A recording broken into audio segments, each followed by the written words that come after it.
The winter of 1837 descended upon the Dakota Territory, with a cruelty that even the oldest trappers couldn't recall witnessing before.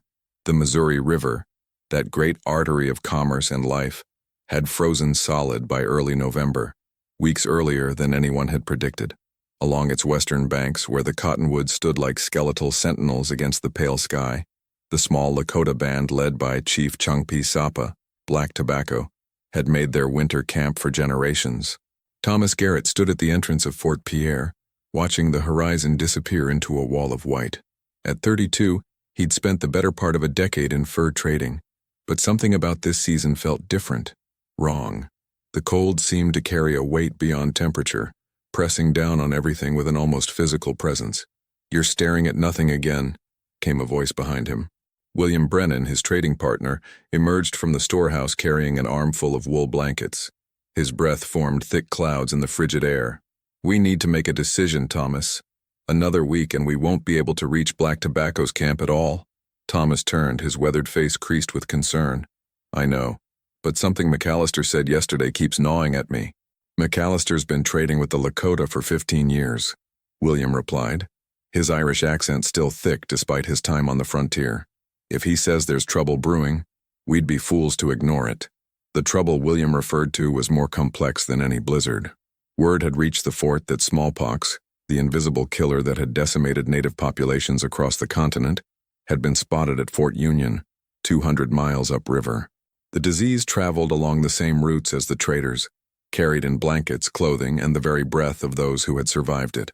Robert McAllister, the fort's most experienced trader, had been adamant during the previous night's meeting. "Black Tobacco's people haven't been exposed," he'd said, his voice heavy with the weight of what he'd seen smallpox do to native communities. "If we go there now after stopping at Union last month, we could be carrying death itself in our wagons." But the economics were equally brutal. Black Tobacco's band had the finest beaver pelts in the territory, and winter was the only season when the fur was thick enough to command premium prices in St. Louis. If Garrett and Brennan didn't make the journey, they'd lose not just this season's profits but potentially their entire business. The competition was fierce, and there were plenty of traders willing to take risks they wouldn't. Thomas walked back inside the fort's main building, where the heat from the enormous stone fireplace did little to chase away the chill that seemed to have settled into his bones. His wife, Margaret, sat at the rough-hewn table, mending one of their son's shirts by candlelight. "You're going, aren't you?" she asked without looking up. Margaret Garrett had been born at Fort Pierre, the daughter of a French-Canadian trapper and a Yanktonai woman. She understood the frontier in ways Thomas, despite his years here, never quite could. She knew what the silence meant, what the winter whispered, what debts were owed, and which ones could never be repaid. "We need those pelts, Maggie," Thomas said quietly, sitting across from her. "We've invested everything in this season. If we don't—" "I know," she interrupted, finally meeting his eyes. Her face, still beautiful at 28, showed the hardness that survival on the frontier demanded. "But you need to understand something, Thomas. Black Tobacco's people aren't just traders to them. They're family. My mother's cousin married into that band. If you bring sickness to them—" She didn't finish the sentence. She didn't need to. They both knew the mathematics of smallpox among native populations. Mortality rates of 50, 60, sometimes 70%. Entire families wiped out. Villages left empty. Children without parents. Parents without children. "McAllister said he'd go with us," Thomas offered. "He knows the language better than anyone, knows their customs. We'd make it clear that we're being cautious, that we're aware of the risks." Margaret set down her mending, her dark eyes studying her husband with an intensity that made him uncomfortable. "Do you remember what my mother told you, when we were first married, about the responsibility of walking between two worlds?" Thomas nodded. His mother-in-law, before her death 3 years prior, had impressed upon him that trading with native peoples wasn't simply commerce. It was a relationship built on trust that had taken generations to establish and could be destroyed in moments of carelessness or greed. She said that every trade is a promise. Margaret continued, not just of goods for goods, but of respect for respect, of life for life. If you go to Black Tobacco's camp and people start dying 2 weeks later, it doesn't matter that you didn't intend it. It doesn't matter that you needed those pelts. The promise is broken. The weight of her words settled over the room like fresh snow. Through the small window, Thomas could see the evening sky turning that peculiar shade of purple-gray that preceded the worst cold. Tomorrow would be even colder, and the day after that, colder still. Meanwhile, 30 miles west along the frozen Missouri, Chief Changpisapa sat in his lodge, listening to his daughter speak with a passion that reminded him painfully of her late mother. Wingyang Washte, good woman, was 23 winters old, and had inherited not only her mother's beauty but her fierce intelligence and her gift for seeing the patterns that others missed. She knelt across the fire from her father, her eyes reflecting the flames as she spoke. "The signs are all wrong, father," she said in Lakota, her voice steady but urgent. "The geese flew south 2 weeks early. The bears denned before the first snow. Even the wolves have moved their hunting grounds away from the river. When was the last time you saw a wolf pack abandon such good hunting?" Changpisapa drew slowly on his pipe, considering his daughter's words. At 58 winters he had led their band through good seasons and terrible ones, through times of plenty and times of starvation, through peace and war. He had learned that survival meant listening to everything: the land, the animals, the wind, and the wisdom of his people, especially the women who often saw what men, in their pride, overlooked. "You speak of omens," he said finally. "But we must be careful not to see warning signs in every unusual event.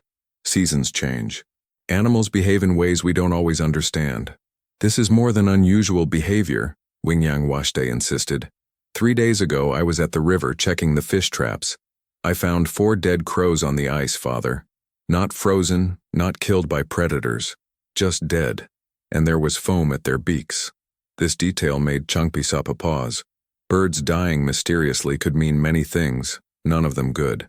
Poison in the water, disease in the air, or simply the extreme cold affecting creatures in unpredictable ways. "What are you suggesting?" he asked. "That we break camp, move south now, before the deepest cold arrives. Something is coming, father. I feel it in my bones, the way grandmother used to feel the storms before they arrived." The lodge flap opened, letting in a blast of frigid air along with Changpisapa's younger brother, Tatanka Nazing, standing buffalo. At 45 he served as the band's primary negotiator with the white traders, having learned English from a Jesuit missionary years ago. Where Changpisapa was contemplative and careful, Tatanka Nazing was pragmatic and direct. "The scouts report tracks on the eastern trail," Tatanka Nazing announced, brushing snow from his buffalo robe. 2 wagons, maybe 3 men, coming from the direction of Fort Pierre. "Garrett," Changpisapa said. It wasn't a question. "Most likely. They're early this year, but the pelts are ready." Tatanka Nazing warmed his hands over the fire. "We need this trade, brother. The last harvest was poor and we lost too many buffalo in the early freeze. The flour, coffee, and iron tools Garrett brings aren't luxuries anymore. They're necessities." Wingyang Washte stood abruptly. "You can't be serious. After everything I just told father. I heard you speak of dead birds and early migration." Tatanka Nazing cut her off, not unkindly. "But I see real hunger in the eyes of our children. I see weapons that need repair, tools that are broken. I see reality, niece, not omens." The tension in the lodge was palpable. Changpisapa understood both positions intimately. His daughter's intuition was not to be dismissed lightly. Women's voices carried wisdom that often saved lives. But his brother's pragmatism was equally undeniable. They needed the trade goods, and winter was the only time the whites would pay premium prices for pelts. "We will meet with Garrett," Changpisapa decided, "but with precautions. Tatanka Nazing, you will meet them at the eastern boundary of our territory, not bring them into camp. Conduct the trade there. Wingyang Washte, you will lead a scouting party south tomorrow. Find us alternative camp locations. If your fears prove right, we will need to move quickly." It was a compromise that satisfied neither party completely, which Changpisapa had learned was often the mark of a wise decision. His daughter left the lodge without another word, her displeasure evident in the rigid set of her shoulders. His brother nodded slowly, accepting the judgment. "You're trying to please everyone," Tatanka Nazing observed after Wingyang Washte had gone. "I'm trying to keep everyone alive," Changpisapa corrected. "There's a difference." Back at Fort Pierre, the decision had been made. Thomas Garrett, William Brennan, and Robert McAllister would leave at first light, carrying trade goods and, they hoped, not carrying the invisible seeds of destruction. That night, Thomas lay awake beside Margaret, listening to the wind howl around the fort's walls. Their son James slept peacefully in the small alcove they'd partitioned off, oblivious to his father's turmoil. "Promise me something," Margaret whispered in the darkness. "Promise me that if you see any sign of sickness in your party, you'll turn back. Don't complete the trade, don't risk it." "I promise," Thomas said, and he meant it. But he also knew that promises made in warm beds, with loved ones beside you, were easier to keep than promises tested by frozen trails, failing businesses, and the desperate mathematics of survival. The next morning broke clear and brutally cold. The thermometer outside the fort read 28 degrees below zero. It was the kind of cold that could kill a man in hours if he wasn't properly prepared, the kind that turned breath to ice crystals before it left your mouth, that made metal burn skin at the touch. The three traders loaded their wagons with practiced efficiency: blankets, iron pots, knives, rifles, ammunition, flour, coffee, sugar, tobacco, and glass beads. The goods represented months of investment and the hopes of their families. They also represented, though none of them said it aloud, a possible death sentence for people they called friends. As they prepared to depart, Margaret appeared with a small medicine bundle. She handed it to Thomas without ceremony. "My mother prepared this years ago. It contains sage, sweetgrass, and cedar. If Black Tobacco's medicine man requests it, give it to him as a gift. It's a gesture of respect." Thomas accepted the bundle, tucking it carefully into his coat. "We'll be back in 4 days, 5 at most." "I know," Margaret said, but her eyes told a different story, one of worry and ancient fears that no amount of modern commerce could quite dispel. The wagons rolled out through the fort's gates just as the sun crested the eastern horizon, painting the snow-covered prairie in shades of pink and gold that would have been beautiful if they hadn't been so cold, so unforgiving, so utterly indifferent to human hope and human fear. The journey to the traditional meeting ground took 2 full days of brutal travel. The wagons moved slowly through snow that had drifted in places to heights of 4 and 5 feet, requiring the men to dismount frequently and clear the path with shovels. The mules, sturdy animals bred for frontier work, still struggled in the cold, their breath coming in great plumes of vapor that froze into icicles on their nostrils and had to be broken off regularly to prevent suffocation. Robert McAllister rode ahead of the wagons on horseback, his experienced eyes reading the landscape for signs of danger, not from human threats, though those were always possible, but from the land itself, a hidden ravine obscured by snow, thin ice over a creek that looked solid, a dead tree, frost weakened, ready to fall at the slightest vibration. "I don't like this quiet," McAllister called back to the wagons on the second day. "Where are the animals? We should have seen deer, elk, at least rabbits, something." Thomas, driving the lead wagon, had noticed the same thing. The landscape felt empty in a way that went beyond the winter season. It felt abandoned, as if every creature with the sense to do so had fled to some safer place. William Brennan, riding beside Thomas, pulled his scarf down from his face just long enough to speak. "Maybe they know something we don't," he said, his voice muffled and hoarse from breathing the frigid air. They reached the meeting ground, a wide, flat area where the Missouri River bent to form a natural clearing, late in the afternoon of the second day. What they found there made all 3 men pull their wagons to a halt. A single teepee had been erected at the center of the clearing, smoke rising from its peak. But there were no other structures, no sign of the usual bustle of people that accompanied these trading sessions.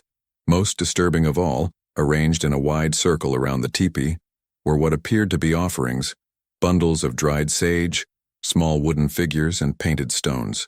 "That's a warning circle," McAllister said quietly. "I've seen them before, up north years ago. It means approach with respect, or sometimes approach at your own risk." As if summoned by their arrival, the tipi flap opened and Tathunka Nazing emerged, followed by 2 younger men Thomas recognized as hunters from Black Tobacco's band. Standing Buffalo, as the traders knew him, raised his hand in greeting but didn't approach. Instead, he called out in English across the 50 yards that separated them, "Thomas Garrett, William Brennan, Robert McAllister, we welcome you, but we cannot welcome you close." The 3 traders exchanged glances. This was not the protocol they'd followed in past years. McAllister dismounted and walked forward, stopping at the edge of the warning circle. Thomas and William followed, leaving the wagons behind. "Standing Buffalo, old friend," McAllister called back. "We've traveled far in hard weather to trade with your people. Why do you keep us at distance?" Tatanka Nazing conferred briefly with his companions before responding. There is sickness at Fort Union. We know this. You have been to Fort Union in the past moon. We know this also. You may carry the White Death in your clothes, in your breath, in your bodies. We cannot risk it. Thomas felt his stomach drop. How did they know about Fort Union? The answer came immediately. Of course they knew. Native trading networks were faster and more reliable than any white communication system. News traveled between tribes with astonishing speed, carried by scouts, traders, and family connections that stretched across hundreds of miles. We're not sick, William protested. We feel fine. We wouldn't have come if... The White Death doesn't show itself for days, sometimes weeks. Tatanka Nazing interrupted. You know this, McAllister. You've seen it before. A man feels fine, trades, shares food, sleeps beside the fire. 2 weeks later, everyone is dying. McAllister couldn't argue with this. He had indeed seen it before. The horrifying efficiency with which smallpox moved through native populations that had no immunity. The Fort Pierre traders had heard stories from earlier decades. Entire villages left empty, bodies too numerous to bury, survivors so few they had to merge with other bands or face extinction. So what are you proposing? Thomas asked, trying to keep his voice level. They'd come too far, invested too much to turn back empty-handed. We trade but at distance, Tatanka Nazing said. You place your goods at the southern edge of the circle. We inspect them. We place our pelts at the northern edge. You inspect them. We negotiate by calling out. No one crosses into the circle. No one gets close. When we agree on terms, we exchange goods, and you leave immediately. It was unprecedented, awkward, inefficient, and completely logical given the circumstances. Thomas looked at his partners. William seemed ready to argue, but McAllister nodded slowly. It's fair, the old trader said. More than fair, considering what we might be carrying without knowing it. They spent the next hour unloading trade goods and arranging them at the designated location. The work was grueling in the cold, and the distance made everything more difficult. They had to shout to communicate, and the wind often carried words away before they could be understood. As Thomas worked, he noticed a figure watching from a distant ridge, a woman on horseback too far away to see clearly, but close enough that her presence felt deliberate. She didn't approach or call out, simply observed. Something about her stillness made Thomas uneasy. That's Black Tobacco's daughter, McAllister said, following Thomas's gaze. Good woman, they call her. Smart as they come. Word is she opposed this trade entirely, wanted the band to move south immediately. Why didn't they? William asked, hauling another crate of supplies. Same reason we're here, McAllister replied grimly. Necessity. They need what we're selling as badly as we need what they're selling. But that doesn't mean everyone agrees it's worth the risk. The actual trading took another 3 hours. Tatanka Nazing and his companions brought out bundles of beaver pelts that were, as promised, of extraordinary quality. Thick, lustrous, expertly prepared. Thomas could already imagine the prices they'd command in St. Louis. But the usual satisfaction he felt at a good trade was absent, replaced by a gnawing anxiety that had nothing to do with profit margins. Between negotiations, during the long periods when Tatanka Nazing conferred with his companions or examined goods, Thomas found himself studying the warning circle more carefully. The wooden figures, he realized, weren't random. They were carved in human form, but their faces were marked with dots. Smallpox victims. It's a prayer and a warning, McAllister said quietly, noticing Thomas's attention. They're asking their ancestors to protect them from the spotted sickness, and reminding us of what we could do if we're careless. As the sun began its descent toward the horizon, painting the snow in shades of orange and purple, the final terms were agreed upon. The trade was concluded at a ratio slightly more favorable to the Dakota than usual. Thomas's concession to the extraordinary circumstances and his own guilty conscience. One more thing, Tatanka Nazing called out as they began to load the pelts. My brother, Chief Black Tobacco, asks that you tell the other traders what we've done here. Tell them about the distance trading. Tell them about the precautions. Some will call it superstition, but we believe it's wisdom. If the White Death comes despite our care, at least we'll know we tried. We'll tell them, Thomas promised. And Standing Buffalo, please thank your brother for trusting us enough to trade at all.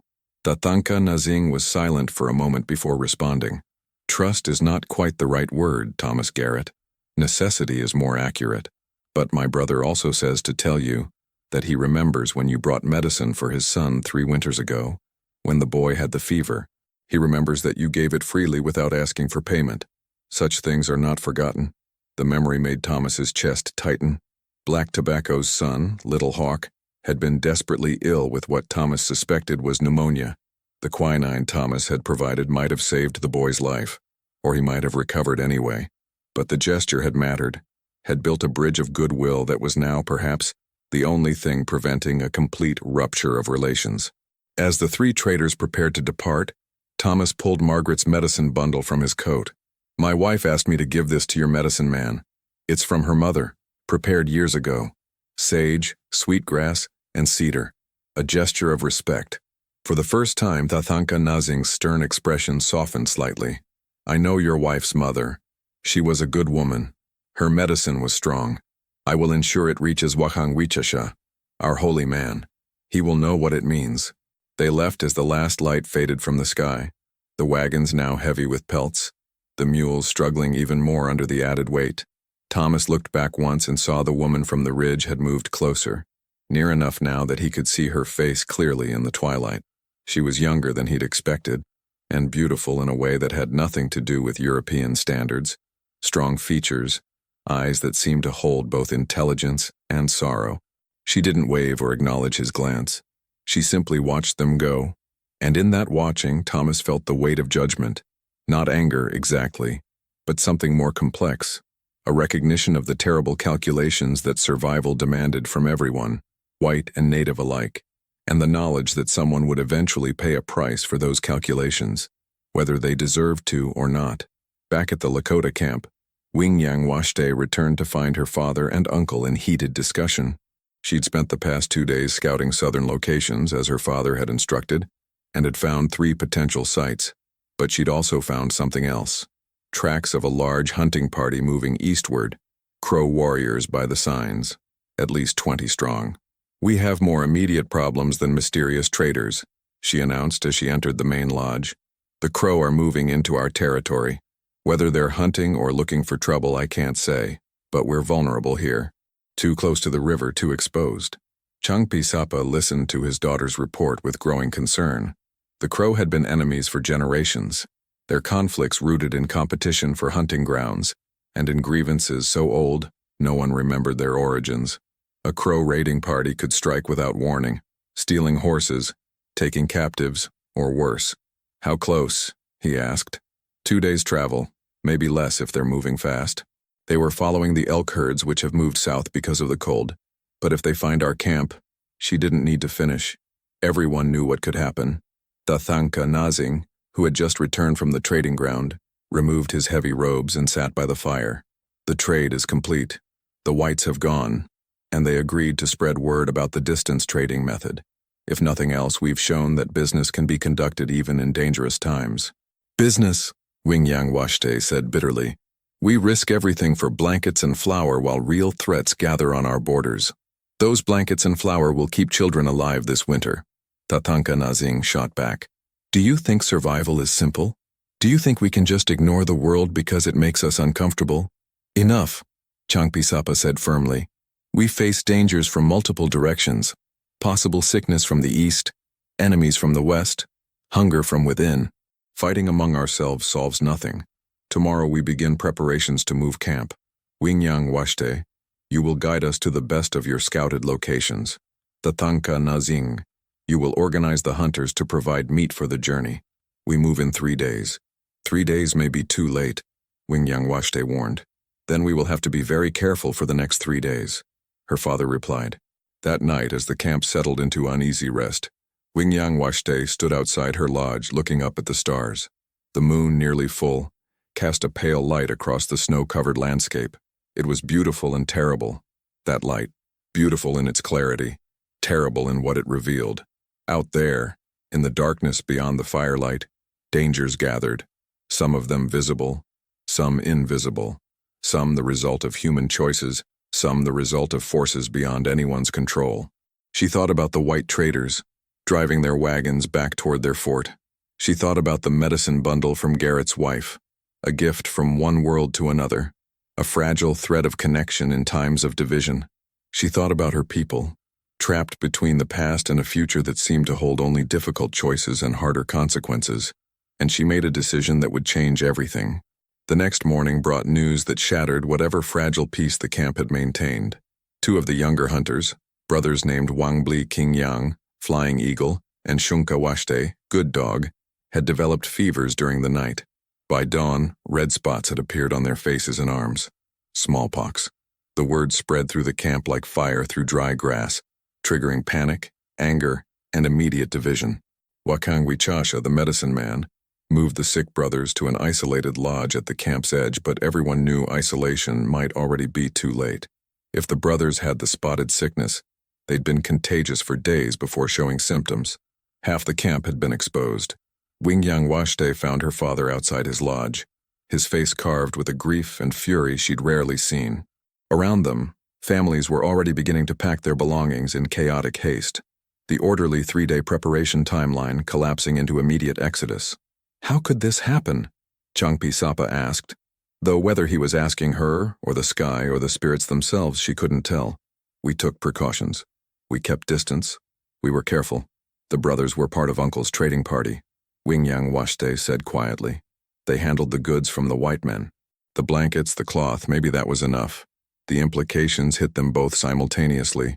The careful distance, the warning circles, the shouted negotiations, all of it meaningless if the disease could travel in the fibers of a wool blanket, in the fabric of a trade shirt.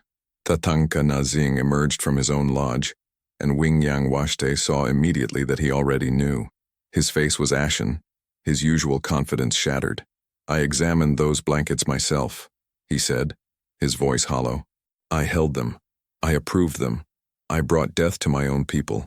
You brought survival supplies that we needed, Changpi Sapa said firmly, though his anger was barely controlled. You couldn't have known. Couldn't I? Tathanka Nazing asked bitterly. Everyone warned us. The other tribes, our own daughter, the very omens of the land. But I insisted. I said we needed the trade. I said the risk was acceptable. Before anyone could respond, a commotion arose from the center of camp. A group of younger warriors led by a hot-headed fighter named Tashunka Duda, Red Horse, had seized weapons and were mounting horses. Where are you going? Changpi Sapa demanded, striding toward them. To Fort Pierre, Red Horse answered, his face contorted with rage and grief. The white men have murdered our brothers. This is war. Stand down, the chief ordered. This is not war. This is disease. The traitors didn't intend. Intent doesn't matter, Red Horse shouted. Flying Eagle and Good Dog are dying. How many more will follow? My wife is pregnant. My son is 3 winters old. If they catch the spotted sickness, will the white men's intentions comfort me as I bury them? Other voices joined his, angry and frightened. The camp was fracturing before Changpi Sapa's eyes, splitting between those who wanted revenge and those who wanted escape, between those who blamed the white traitors and those who blamed themselves. Listen to me. Wingyang Washte's voice cut through the chaos. She had climbed onto a wagon, making herself visible to everyone. All of you listen. Riding to Fort Pierre accomplishes nothing. The sickness is already here. Killing white men won't cure it. All it will do is bring soldiers, more death, more suffering. Is that what you want for your families? What do you suggest? Red Horse challenged. That we do nothing, accept death like sheep? I suggest we survive, Wingyang Washte replied. We split the camp. Those who have been near the sick brothers go one direction. The rest go another. We separate. We isolate. We give the sickness fewer people to spread to. It's the only chance. Wakang Wichasha, the medicine man, stepped forward. He was old, probably past 70 winters, but his voice still carried authority. The woman speaks wisdom. I have seen the spotted sickness before, many years ago when I was young. It destroyed whole villages because people stayed together, because the sick and the healthy shared lodges and food and air. Separation is painful, but it saves lives. The camp remained divided, but the immediacy of Red Horse's war party dissolved. Some people began moving immediately toward the sick lodge to determine if they'd been exposed. Others frantically packed to flee before any more infection could spread. Changpi Sapa pulled his daughter and brother aside. Can we truly contain this? I don't know, Wingyang Washte admitted. But doing nothing guarantees catastrophe. At least this way, some of us survive. Some of us, Tatanka Nazing repeated numbly. I brought supplies to save everyone. Instead, I may have condemned half the band to death. Stop, Changpi Sapa said sharply. There will be time for blame later. Right now we act. Wingyang Washte, organize the separation. Anyone who has been within close contact of the brothers in the past 5 days goes to the quarantine camp. Everyone else prepares to move south immediately. What about you? She asked her father. I examined the brothers when they first showed fever, he said quietly. Before we knew what it was, I held Flying Eagle's hand. I'm contaminated. The words hit Wingyang Washte like a physical blow. Father, no. I go with the quarantine group, he said firmly. You lead the others south. Keep them safe. Keep them alive. I won't leave you, she said, tears forming despite her efforts to control them. You must, Changpi Sapa replied. Because someone has to survive to tell our story. Someone has to ensure the people continue. That someone is you. At Fort Pierre, Thomas Garrett was beginning to feel sick. It started as a slight headache on the morning after their return, nothing he couldn't attribute to the grueling journey and the stress of the unusual trade. By afternoon, the headache had intensified, accompanied by a bone-deep fatigue that made even simple tasks difficult. By evening, Margaret knew. How long? She asked, her voice carefully neutral as she touched his forehead and felt the growing fever. Since this morning, Thomas admitted. Maggie, I don't know if it's smallpox, she said flatly. You were exposed at Fort Union 6 weeks ago. The timing is right. The symptoms match. William Brennan, who had been checking on Thomas after noticing his early retreat from the day's work, heard this and felt his own stomach drop. If Thomas has it, we're all exposed. Everyone at the fort. Everyone we've been near. The fort's surgeon, Dr. Hiram Matthews, confirmed Margaret's diagnosis the next morning. The characteristic pustules were beginning to form on Thomas's chest and arms. There was no doubt. We need to quarantine immediately, Matthews announced to the fort's residents. Anyone who has been in close contact with Thomas, William, or Robert in the past week needs to isolate. We need to separate the sick from the healthy, and we need to do it now. But Fort Pierre wasn't a native camp that could split and relocate. It was a fixed structure, with limited space and residents who couldn't simply disperse into the wilderness in the middle of winter. The quarantine was established in the storerooms at the far end of the fort, and Thomas, along with 3 other men showing early symptoms, was moved there. Margaret refused to leave his side. I've likely been exposed already, she told the doctor. And if I'm going to get sick, I'd rather be sick helping my husband than sick while hiding in fear. Young James was taken to stay with another family, children being somewhat more susceptible but also more likely to recover if they had any immunity at all. The separation from his son was almost worse than the disease for Thomas. But he knew Margaret was right. Protecting James was paramount. As Thomas lay in the makeshift quarantine, drifting in and out of feverish sleep, he had plenty of time to think about the chain of events he'd helped set in motion. The trip to Fort Union, necessary for business. The stop there, unavoidable given the weather and distance. The decision to trade with Black Tobacco's band, despite the risks, motivated by need, but also by greed if he was honest with himself. And now, lying in a darkened room, covered in pustules that itched and burned with equal intensity, he wondered if those young native men, Flying Eagle and Good Dog, Standing Buffalo had called them, were experiencing the same suffering. He wondered if they blamed him. He wondered if they should. Robert McAllister visited the quarantine room daily, standing at a careful distance masked with cloth.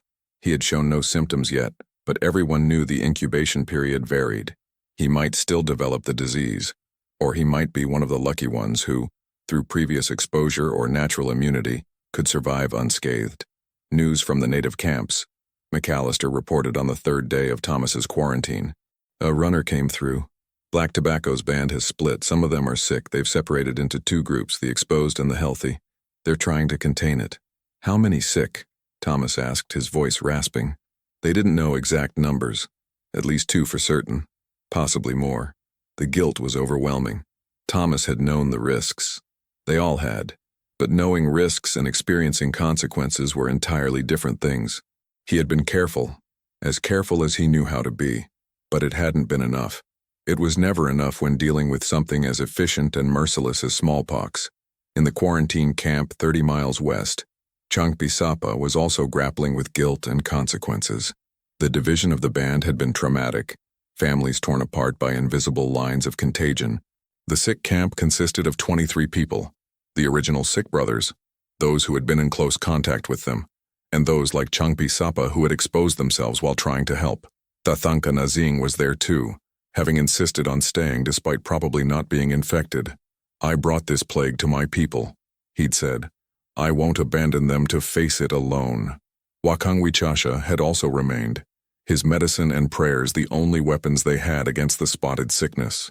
He worked tirelessly, preparing poultices, conducting ceremonies, and simply providing comfort to those who were suffering. By the third day after the split, 6 people in the quarantine camp had developed symptoms. By the 5th day, 10. The disease showed no mercy, no hesitation. It moved through them like a winter wind, invisible and deadly. But there were also survivors. Flying Eagle and Good Dog, the first victims, passed the crisis point on the 6th day. Their fevers broke. The pustules began to scab and heal. They would be scarred, possibly blinded. Complications were common, but they would live. This gave hope to the others. If the brothers could survive, others could too. The mortality rate, while terrible, wasn't total. Perhaps half would die, but half would live. In the main camp, now relocated 50 miles south under Wingyang Washtae's leadership, the waiting was torture. Every day scouts returned with updates from the quarantine camp. Every day they heard the names of the newly sick, the newly dead. Every day they wondered if they themselves carried the seeds of infection without knowing it yet. Wingyang Washtae drove herself relentlessly, organizing hunts, managing supplies, settling disputes, and maintaining morale. She couldn't allow herself to think about her father, lying sick in a distant camp, possibly dying while she was too far away to help. If she started thinking about that, she'd collapse. So she kept moving, kept working, kept leading. On the 10th day after the separation, a scout returned with news that made her knees weak. Her father's fever had broken. He was past the crisis. He would survive. She allowed herself exactly 1 minute of relief, standing alone outside her lodge, letting the tears come. Then she wiped her eyes, straightened her shoulders, and went back to the work of keeping her people alive. Winter released its grip on the Dakota territory slowly, grudgingly. By late March, the ice on the Missouri River was breaking up, and the first geese were returning from the south. The world was coming back to life, but it was a different world than the one that had frozen the previous November. At Fort Pierre, 21 people had contracted smallpox. 8 had died, including William Brennan, whose body simply couldn't fight off the infection despite Dr. Matthews's best efforts. Thomas Garrett survived, though his face and arms bore permanent scars. More painful than the physical marks were the psychological ones. The knowledge that he had carried death to people who trusted him. The memory of watching his business partner and friend die in agony. The ghost of his son's frightened face when he'd first seen his father's disfigured appearance. Margaret had not contracted the disease. Neither had James. Dr. Matthews theorized that Margaret might have had mild exposure years earlier, that granted her some immunity, and that James's minimal contact with his father before quarantine had saved him. Or perhaps it was simply luck, as random and meaningless as everything else in the epidemic. The trading business was effectively over. Word of the outbreak had spread throughout the territory, and native bands were refusing to trade with anyone from Fort Pierre. The economic calculations that had driven Thomas to make that November journey were now rendered moot by the consequences of that journey. No amount of premium beaver pelts could compensate for the destruction wrought by invisible contagion. In early April, a runner arrived from Black Tobacco's band with a message. The chief requested a meeting with Thomas Garrett at the old trading ground. No trade, just talk. Thomas's first instinct was to refuse. What was there to say that could possibly make any of this better? But Margaret convinced him otherwise. "You owe them at least your presence," she said. "You owe them the courtesy of facing what you helped cause." So Thomas went, accompanied only by Robert McAllister, whose miraculous failure to contract the disease had made him something of a talisman among the fort's residents. They traveled in silence, the spring air that should have felt like rebirth instead feeling like an unwelcome reminder of how much had been lost. The meeting ground looked different in spring. The snow had melted, revealing brown grass and muddy earth. The warning circle from the previous November was still visible, a ring of stones and weathered wooden figures, now seeming more like a memorial than a barrier. Changpi Sapa was there, along with Tatanka Nazing and Wingyang Washte. The chief's face bore the unmistakable scars of smallpox, as did his brother's. Wingyang Washte was unmarked, having been in the southern camp during the outbreak. The two groups approached slowly, stopping about 20 feet apart. For a long moment, no one spoke. What words could possibly bridge this gulf of suffering and loss? Finally, Changpi Sapa spoke in English, his voice steady, but carrying an immense weariness. "Thomas Garrett, you survived, as did you," Thomas replied. I don't know what to say. I'm sorry seems insufficient." "Sorry is insufficient," Wingyang Washte said sharply. 7 of our people died. 7, including Good Dog, one of the brothers who first fell sick, including 3 children, including my cousin's wife who left 4 orphans behind. The numbers hit Thomas like physical blows. 7 dead out of a band that numbered perhaps 60 people, more than 10% of the population, gone. If Fort Pierre had suffered proportional losses, that would have been 30 people dead. The fort had lost 8, which had seemed catastrophic. But percentages meant nothing in the face of individual tragedies. Faces remembered, names spoken, families shattered. "We took precautions," Thomas said, knowing how hollow it sounded. "We tried to be careful. You were careful," Changpi Sapa interrupted. "I believe that. I believe you did not intend harm. But intentions and outcomes are different things. You came from a place of sickness, you brought goods that carried sickness, and people died. These are simply facts." "Then why did you ask me here?" Thomas asked. "If you hate me, and you have every right to, why not just let it be finished?" "Because it's not finished," Wingyang Washte said. "It will never be finished. This story will be told for generations. The winter the white man brought the spotted sickness. The season we lost 7 souls to carelessness and greed. But what kind of story it becomes depends on what happens next." Tatanka Nazing spoke for the first time. "I was the one who insisted on the trade, against the warnings of the wise, against the advice of my niece, against the omens of the land. I bear responsibility for this disaster as much as you do, perhaps more, because I knew my people's vulnerability and chose profit over caution. We all chose wrong," Changpi Sapa said. "White and native, trader and chief. We saw what we wanted to see, believed what we wanted to believe. We told ourselves the risk was manageable because we needed it to be manageable, and 7 people paid the price for our miscalculation." "What do you want from me?" Thomas asked. "I'll give anything I can. Compensation, supplies, whatever you need. We don't want your goods," Wingyang Washte said firmly. "We want your truth. We want you to tell other traders what happened here. We want you to make sure that when white men speak of trading with native peoples, they speak also of the responsibility that trading carries. The disease you brought didn't respect your intentions or our precautions. It simply destroyed. We want that destruction to mean something beyond grief." McAllister, who had been silent until now, stepped forward. "I will tell the story. To every trader, every fort, every settlement I visit for the rest of my life. I will tell them what happened when we were careful and it still wasn't enough. I will tell them that every blanket, every meeting, every exchange carries invisible risks that must be weighed against necessity. And I will tell them," Thomas added, "that profit means nothing if it costs lives. That business cannot exist without responsibility. That when we walk between 2 worlds, we carry the dangers of both worlds with us, whether we intend to or not." Changpi Sapa nodded slowly. "This is good. But there is one more thing. Come with me." The chief led them to the edge of the clearing, where a series of wooden posts had been erected. On each post, a name was carved in both Lakota syllabary and English letters, the names of the dead. "This is our memorial," Changpi Sapa explained.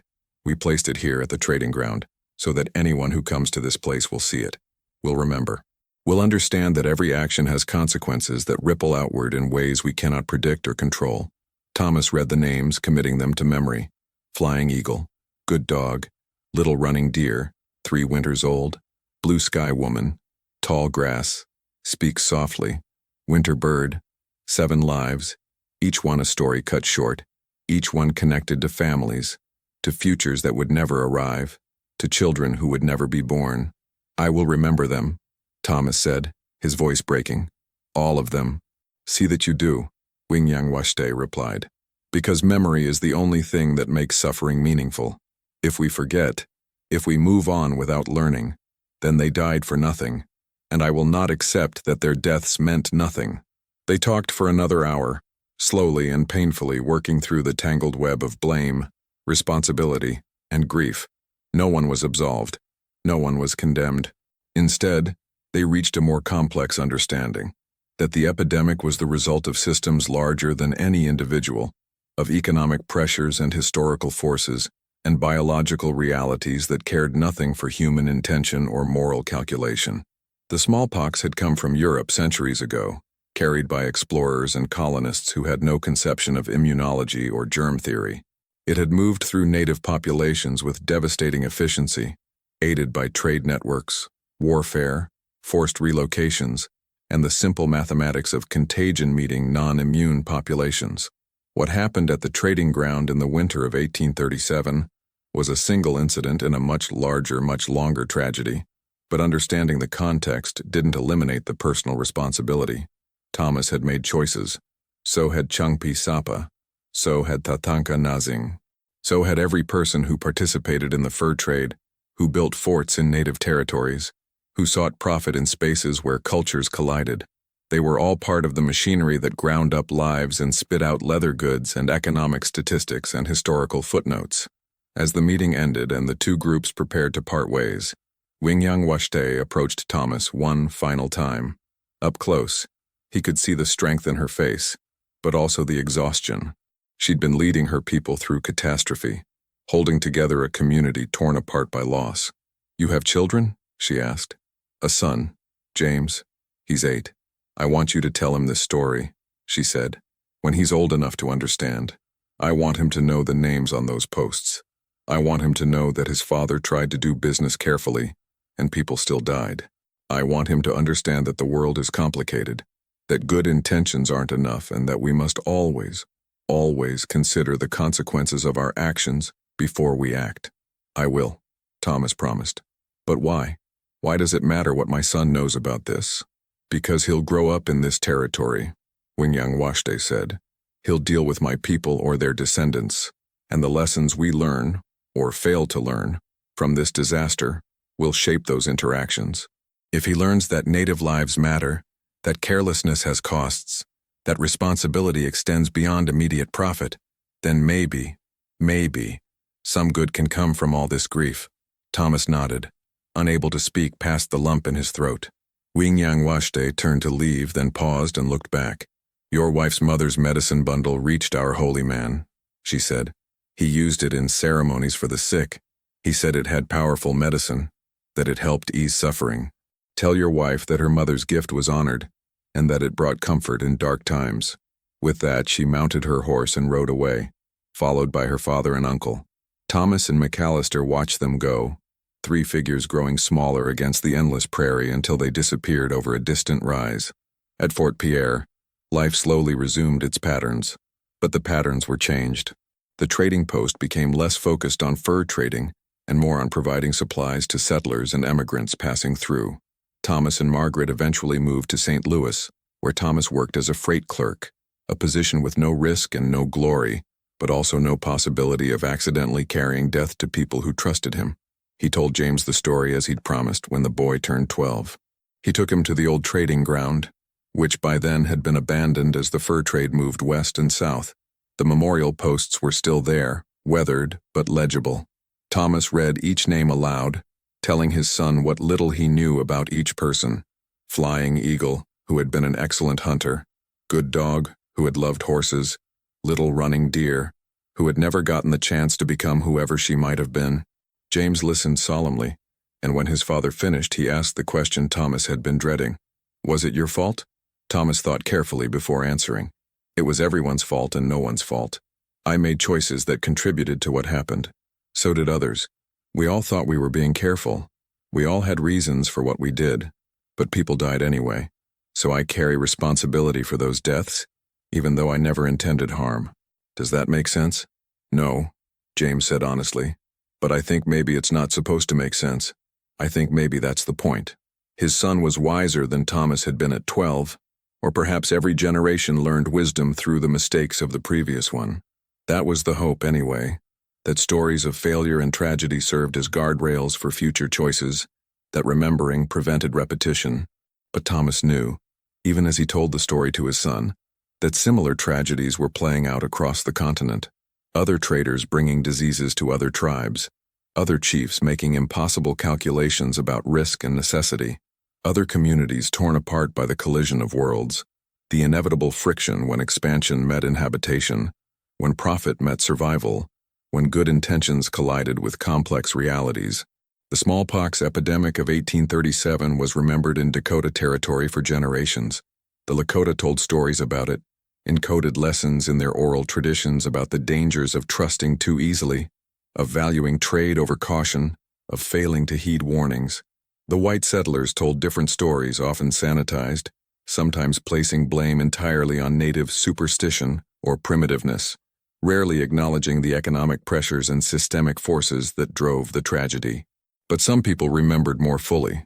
Thomas Garrett's account, written down late in his life, provided one of the more honest assessments of what had happened.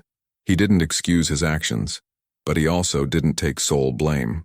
He described the complex web of necessity, ignorance, circumstance, and choice that led to 7 deaths and a wound in the relationship between peoples that never fully healed. Wingyangwashte became a respected elder in her community, known for her wisdom and her insistence on learning from the past. She never married, dedicating her life instead to ensuring that the story of the 1837 epidemic was told accurately and that future generations understood the price of carelessness. Her accounts, preserved in Lakota oral tradition, provided a counter-narrative to the sanitized histories that would later be written by white historians who hadn't been there, hadn't lost anyone, hadn't felt the weight of impossible choices.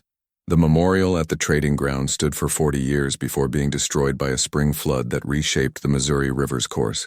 By then, the fur trade had largely moved on, and the area was being settled by homesteaders who knew nothing of what had happened there. But the names carved into those posts, Flying Eagle, Good Dog, Little Running Deer, Blue Sky Woman, Tall Grass, Speak Softly, Winter Bird, lived on in the memories of those who survived, passed down through generations, a reminder that every human action carries weight, that good intentions must be married to careful thought, and that some debts can never be fully repaid. The winter moon rises over the Dakota plains, full and pale, casting silver light across land that has seen generations of human drama, triumph, and tragedy. The old trading ground, long since reclaimed by nature, shows no obvious sign of what once happened there. The memorial posts are gone. The Lakota band that Black Tobacco led has dispersed, merged with other bands, adapted to survive in a rapidly changing world. But stories persist. In Lakota communities, elders still speak of the winter the white men brought the spotted sickness. In the descendants of Fort Pierre's residents, there are family histories that include cautionary tales about the consequences of careless commerce. The specific details blur across generations, but the essential truth remains that when worlds collide, when people make choices under pressure, when profit and survival compete for priority, the results can be devastating even when everyone involved is trying to do what seems right. The land remembers in its way.